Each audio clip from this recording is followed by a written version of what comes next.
Chapter 15, Blacktail. More than just a small mule deer. The deer of the Pacific Northwest aren't just miniature muleys. They're altogether different and delightful. The serious hunters who live in blacktail country love their local deer just as much as American deer hunters everywhere love their own homegrown deer. In fact, deer hunters in western Oregon and Washington and northwestern California are just as avid as Pennsylvania whitetail hunters, Colorado mule deer hunters, and Arizona cows deer hunters. You just don't hear too much about them because, for some reason, very few outsiders give a darn about black-tail deer.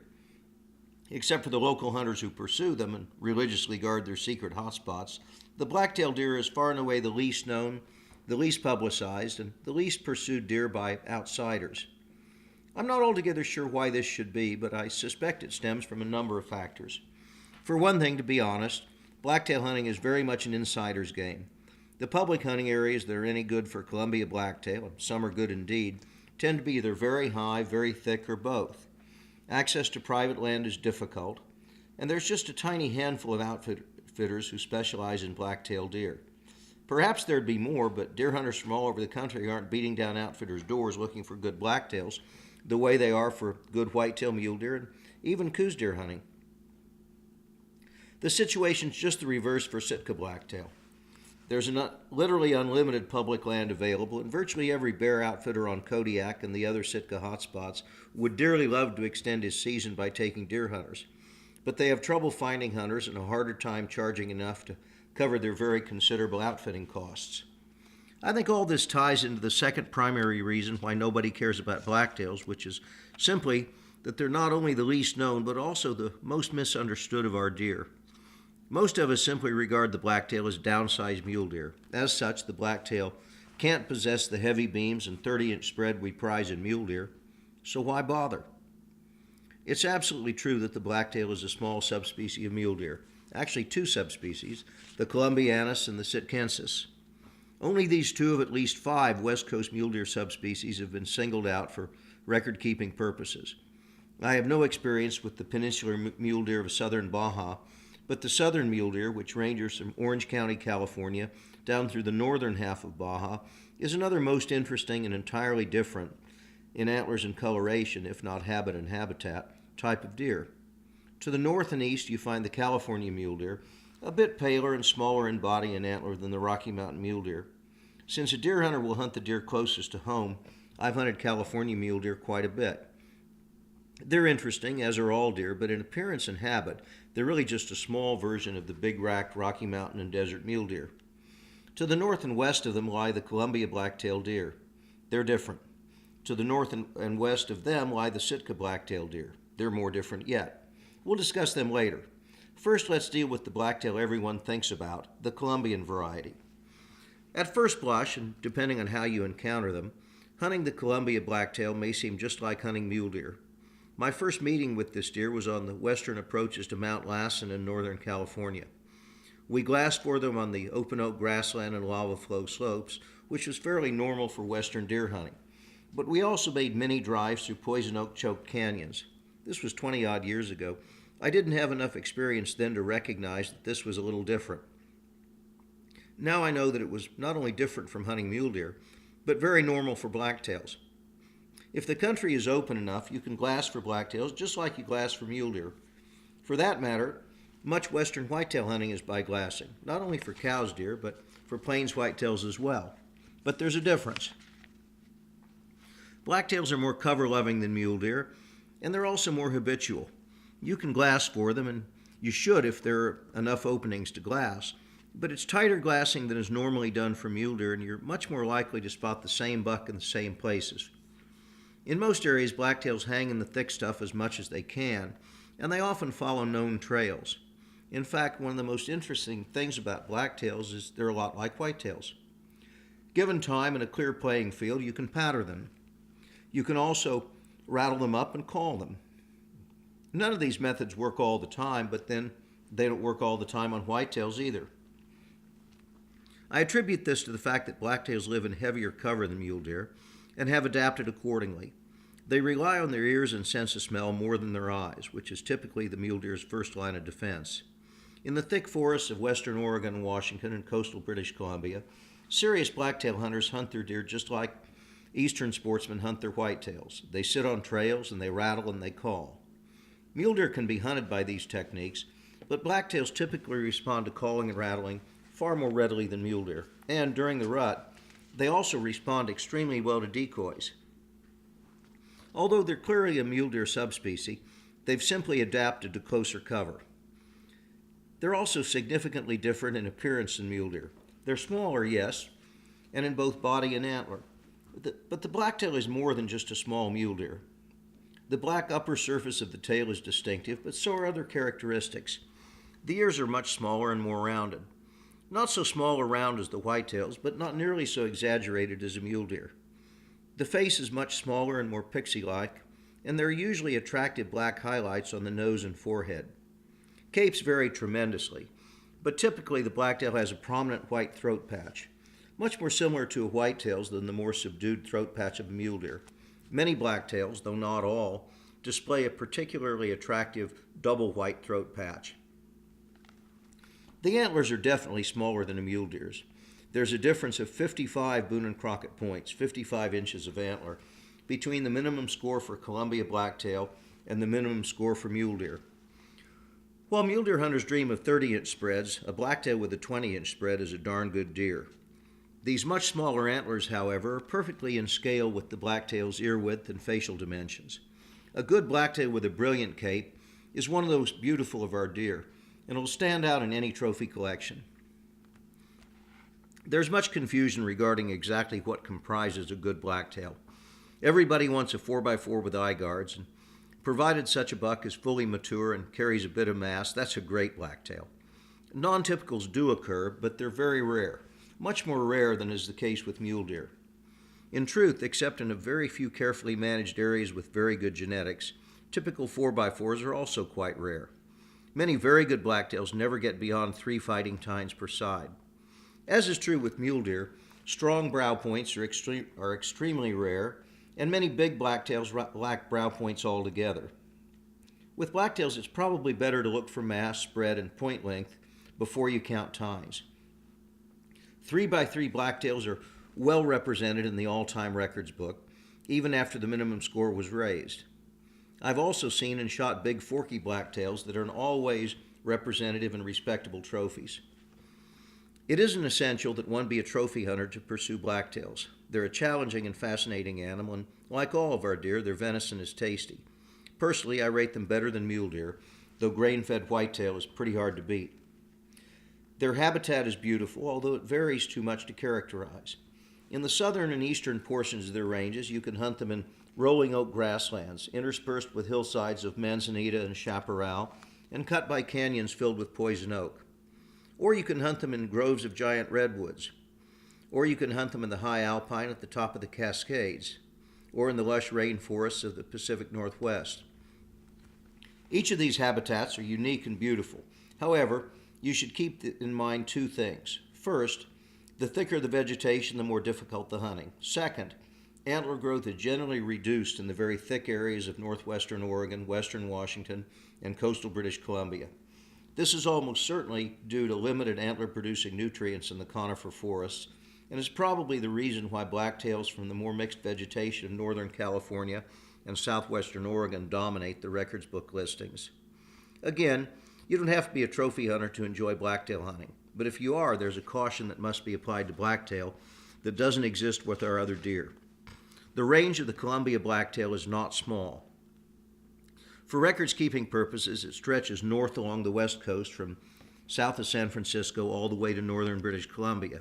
Unfortunately, whenever records keepers are obligated to define boundaries between subspecies, the lines must be drawn somewhere, and this is exceedingly difficult with black-tailed deer.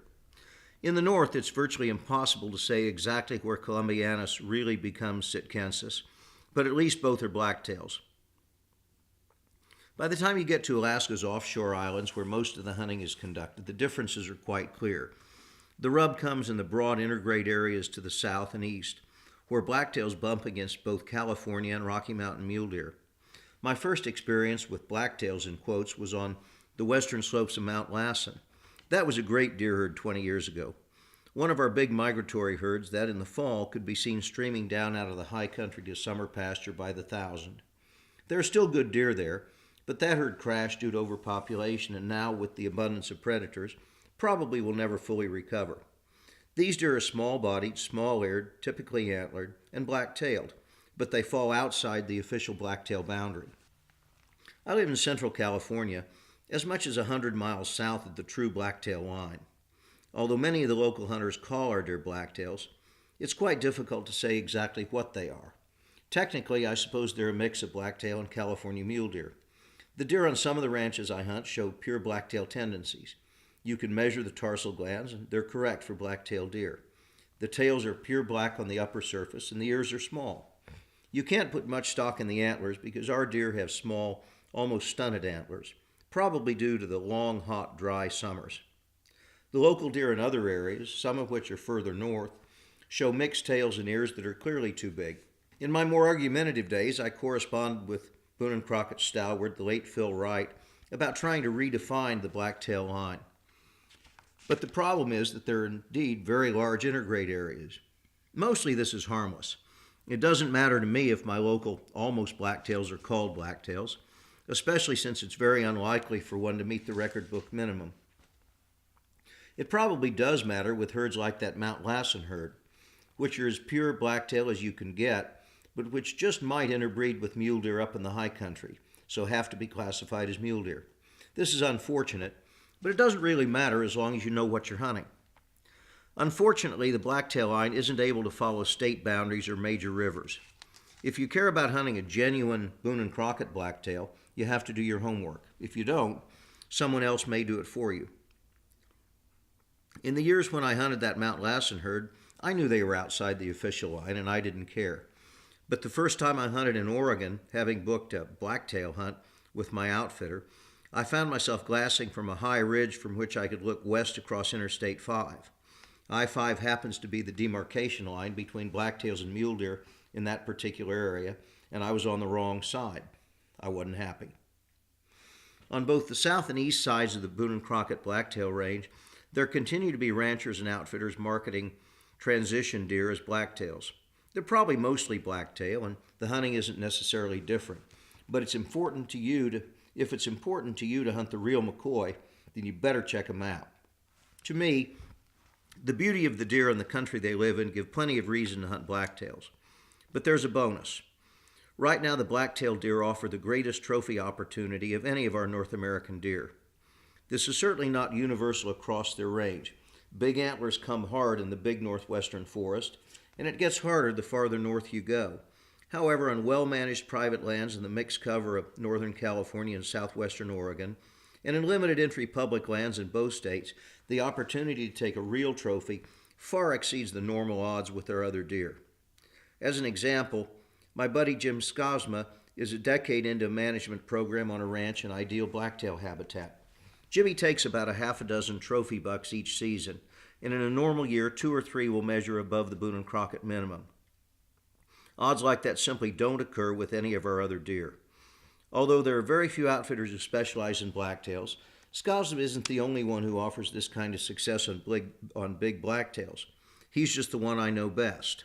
Mind you, an outfitter like Skosma is not inexpensive on hunts for deer of this caliber. His leases cost a fortune. His leases cost a fortune, and of course those hunts are passed along to his clients. There are high-dollar hunts for the other varieties of North American deer as well, and while the potential for a record-class specimen isn't quite so high, these special places do yield special deer. A significant difference is that blacktails are also democratic. There are a fair number of wilderness areas and limited entry areas that offer the same kind of odds for a really big blacktail, provided you're in good shape and willing to work hard to get him. So there's a choice. You can pay for your blacktail with a lot of research and plenty of sweat, or you can hire a good outfitter and pay for him in the coin of the realm. But either way, your chances of coming home with a really big buck are actually quite good. There are several reasons for this. One is that, in comparison with the other deer, the record book minimum for blacktail is still relatively low. This is undoubtedly an offshoot of the general lack of interest in this deer. There are few serious trophy hunters who pursue blacktail, and over the decades, very few big blacktail deer have been measured. Perhaps a more valid reason is that blacktails tend to have a much smaller home range than mule deer, so they can be managed well even on relatively small ranches. This doesn't happen, of course, on public lands that are accessible. However, limited entry units, Oregon has several good ones, and wilderness areas such as California's Trinity Alps and Yollobole don't receive heavy hunting pressure, so the black-tailed bucks can mature and grow huge. A good example of the homebody nature of the blacktail is the buck they call Rattler. He's not my best scoring blacktail, but he's certainly my best buck. I can't tell you that it was a fabulous hunt. It was too short and too simple for that adjective. This was some years ago when Scobbsman was hunting a different ranch. Rattler hung out in the canyons and hills close by camp. He'd been big for several years, and so they tried to get him for several seasons. He had been fairly visible as well as recognizable and was apparently a lot more lucky than smart. Over the seasons, he'd been missed several times, and even more frequently, had somehow just slipped away.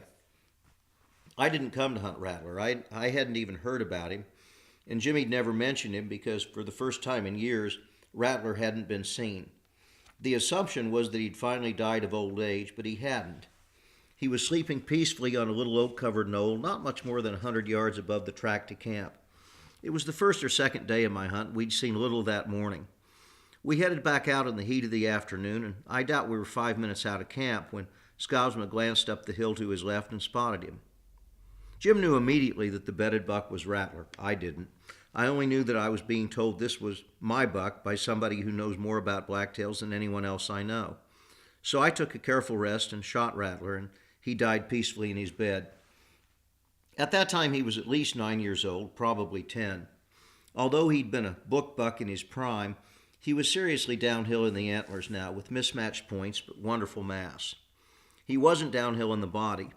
We got him to a scale hole, and he weighed a whopping 180 pounds, a monster for a black-tailed deer. In many ways, it's unfortunate that I shot Rattler, for I surely didn't earn him, nor had I hunted him through the years. He does have a place of honor on my wall, and I hope I appreciate him properly. To this day, some stranger will walk up to me at a sportsman's convention and say, "You shot Rattler." And then I'll hear yet another story about how Rattler evaded an earlier bullet.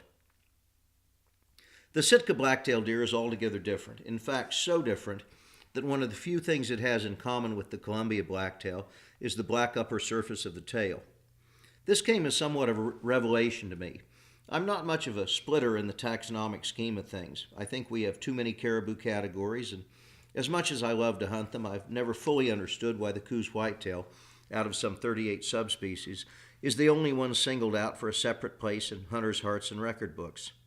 So as soon as the Sitka blacktail was separated out as a record book category, I wasn't one of the guys who dashed up to Alaska to get one. It seemed to be a long way to go to hunt deer, especially with all the other unique species that Alaska offers. The only thing I was right about is that Alaska is a long way to go for deer hunting. The Sitka blacktail is entirely different in both appearance and habit from the Columbia blacktail. He deserves his own place in the records book, for there's absolutely no correlation in antler size between the two mule deer subspecies. Moreover, the Sitka blacktail, at the right place at the right time, offers the finest deer hunting in North America. And moreover still, the Sitka blacktail hunt is one of very few Alaskan hunts that can be taken on an unguided basis, with every opportunity for an enjoyable and successful hunt. As with Columbia blacktail, there are two good options for hunting Sitka blacktail, guided or unguided. Also, as is the case with Columbia blacktail, prospective clients aren't exactly beating down the outfitter's doors, the old long way to go to hunt deer syndrome. However, virtually all the Kodiak bear outfitters do offer Sitka blacktail hunts. Prices are reasonable, especially as Alaskan hunting goes, and this is a very good option, perhaps better than you might think. Unguided is another sound option, but it's not quite as inexpensive as do-it-yourself hunting in the lower 48. You can hunt Sitka blacktails from the limited Kodiak road system, which is by far the cheapest option. Some very fine bucks are taken this way, but understand that the concentration of deer are generally found on the southern tip of the island. No roads will take you there. So you need transportation and logistical support. No problem. There are plenty of air charter float planes in Kodiak that will drop you at a lake and pick you up a week later. Or many of the commercial fishing boats take deer hunters in the fall. Charter planes are expensive and boats actually more so. However, to my mind, the latter option is far the best. This is because you can use the boat as a camp, not only offering warm, dry quarters, but also providing a place you can bring your deer to where bears can't go. To some extent, it depends on the time of year.